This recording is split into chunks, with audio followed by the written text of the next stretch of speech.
बिस्मिल्लाहिर्रहमानिर्रहीम रब्बिशरह ली सदरी वयस्सिर ली अमरी वहलुल उक़दतम मिन लिसानी यफ़क़हू क़ौली। डियर स्टूडेंट्स, अस्सलाम वालेकुम। उम्मीद करता हूँ कि आप लोग अपने घरों में महफूज होंगे, बहिफाजत होंगे। आज के इस मुश्किल दौर में, मुश्किल वक्त में, जब कोरोना हर तरफ फैला हुआ है, तो मैंने भी एक छोटी सी काविश की, एक कोशिश की कि आप लोगों को ऑनलाइन जो है इंग्लिश से मुतल्लिक जितना मुझसे हो सके, जितना पॉसिबल हो, मैं आप लोगों को कुछ ना कुछ गाइड करता रहूँ। तो अगर आप लोगों को मेरा ये लेक्चर, मेरा ये लेसन पसंद आए तो आप लोग ज़रूर मेरे इस चैनल को सब्सक्राइब करें, इसको लाइक एंड शेयर करें। आज का हमारा जो लेसन है, लेसन नंबर 5। लेसन नंबर 5 है प्रेजेंट परफेक्ट कंटिन्यूअस टेंस, फेल हाल मुकम्मल जारी। इसको बेटा आप लोगों ने तसल्ली से और तवज्जो से सुनना है, क्योंकि इसमें आप लोगों को बहुत सी ऐसी एम्बिग्विटीज होंगी जो मैं क्लियर करना चाहूँगा। प्रेजेंट परफेक्ट कंटिन्यूअस टेंस, फेल हाल मुकम्मल जारी। इसकी पहचान क्या है? सबसे पहले पहचान इसकी थोड़ी सी आप लोगों ने देखनी है कि उर्दू फिक्र के आखिर में ता रहा है, ती रही है, ते रहे हैं, ता रहा हूं वगैरह आ रहा है। पहले हमने बात की थी present continuous tense lecture number 3 में, सिंपल प्रेजेंट कंटिन्यूअस टेंस की।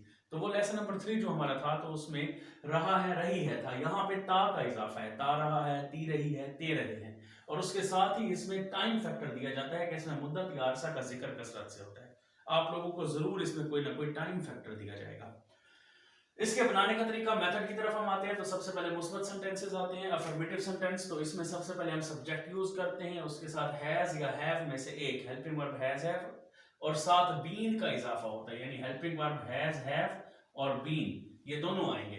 वर्ब की पहली फॉर्म के साथ आईएनजी का इजाफा होता है। ऑब्जेक्ट यूज करते हैं, सिंस या फार का इस्तेमाल। इसमें एक एडिशन है जो पिछले तीनों लेसन्स में नहीं आई। सिंस या फार का इस्तेमाल है, और आगे जो टाइम फैक्टर होगा वो टाइम फैक्टर हम लोगों ने ऐड करना है। नेगेटिव सेंटेंसेस में सब्जेक्ट आएगा, हैज या हैव में से एक लगाएंगे, उसके साथ नॉट का इस्तेमाल है, बीन का इजाफा करेंगे साथ वर्ब की पहली फॉर्म के साथ आईएनजी, फिर ऑब्जेक्ट, सिंस या फार का इस्तेमाल, और टाइम जो है वो सीक्वेंस बाकी उसी तरह रहेगी। इंट्रोगेटिव सेंटेंसेस में जब हम आते हैं तो हैज या हैव फिक्रे के स्टार्ट में आएगा, फिर आप लोगों ने सब्जेक्ट का इस्तेमाल करना है, फिर बीन का इजाफा है, यानी सब्जेक्ट के बाद बीन आना है। वर्ब की पहली फॉर्म के साथ ING, object, since, for, time, that is equal और सेम है जैसे हमने नेगेटिव सेंटेंस में किया। नेगेटिव इंट्रोगेटिव सेंटेंसेस में हैज या हैव फिक्रे के स्टार्ट में है, फिर सब्जेक्ट है, नॉट सब्जेक्ट, हैज हैव के हैज हैव और सब्जेक्ट बीन के दरमियान में सब्जेक्ट भी है और नॉट भी है, जैसे हमने नॉट इधर भी दरमियान में लगाया था। वर्ब की पहली फॉर्म के साथ आईएनजी, ऑब्जेक्ट, सिंस, फॉर का इस्तेमाल और टाइम फैक्टर दिया हुआ है आप लोगों को। एग्जाम्पल हम यहाँ पे कोट करते हैं। फॉर एग्जाम्पल, वो सुबह से रोता रहा है। अब यहाँ पे दो चीजें हैं, एक ता रहा है, हमने बात की पहचान में, वो सुबह से रो रहा है, टाइम फैक्टर का भी आ गया, वो रोता रहा है, ता रहा है आ गया। अब तीनों कहने का मकसद ये है कि अगर इन दोनों में से, टाइम में से और ता में से कोई भी एक कंडीशन पूरी हो रही हो, तो आप लोगों ने प्रेजेंट परफेक्ट कंटिन्यूअस टेंस का इस्तेमाल करना है। अब इनकी जब मैं ट्रांसलेशन करता हूं, वो सुबह से रोता रहा है, he has been weeping since morning, he has been weeping since morning। अब अगर मैं कहूं वो सुबह से रो रहा है, तो ये भी वही बनेगा, he has been weeping since morning। he has not been weeping since morning, जब हम नेगेटिव सेंटेंस बनाते हैं तो इसमें आएगा he has not been weeping since morning and has he been weeping since morning। क्या वो सुबह से रोता रहा है? And has he not been weeping since morning, क्या वो सुबह से नहीं रोता रहा है?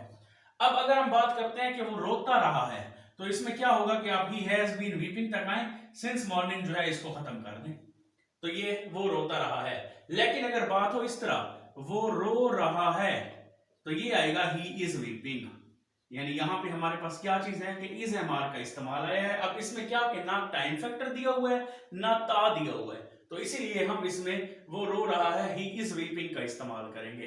तो कहने का यहां पे आप लोगों को क्लियर करने की बात यह है कि अगर टाइम फैक्टर या ता, इन दोनों में से कोई भी एक कंडीशन पूरी हो रही हो, तो आप लोगों ने ये टेंस यूज करना है। Otherwise simple present continuous tense रहा है, रही है का इस्तेमाल होगा। जहां पे बात क्लियर ना हो रही हो, तो वहां पे आप लोग इसको, एक तो मेरी सजेशन आप लोगों को ये भी है कि आप लोग कॉपी पेन लेके बैठा करें और इसको साथ साथ नोट डाउन करते रहा करें। जो चीज आप नोट कर लेंगे तो वो इंशाल्लाह आप लोगों को जिंदगी में कभी नहीं भूलेगी। अब क्वेश्चन पैदा होता है कि कहां पे हमने सिंस का इस्तेमाल करना है और कहां पे फॉर का। जहां पे आप लोगों को टाइम कंफर्म दे दिया जाए, टाइम की कंफर्मिटी हो, वहां पे आप लोग सिंस का इस्तेमाल करें। जहां पे टाइम की कंफर्मिटी ना हो वहां पे आप लोग फॉर का इस्तेमाल करें। फॉर एग्जांपल मैं आप लोगों से कहता हूं कि आप लोगों ने मंडे को कॉलेज आना है, तो मंडे कंफर्म हो गया कि मंडे है तो हम सिंस लगाएंगे। लेकिन अगर मैं कहूं कि 2 दिन बाद आए तो 2 दिन हमें कंफर्म नहीं होंगे, तो वहां पे हम फॉर का इस्तेमाल करेंगे।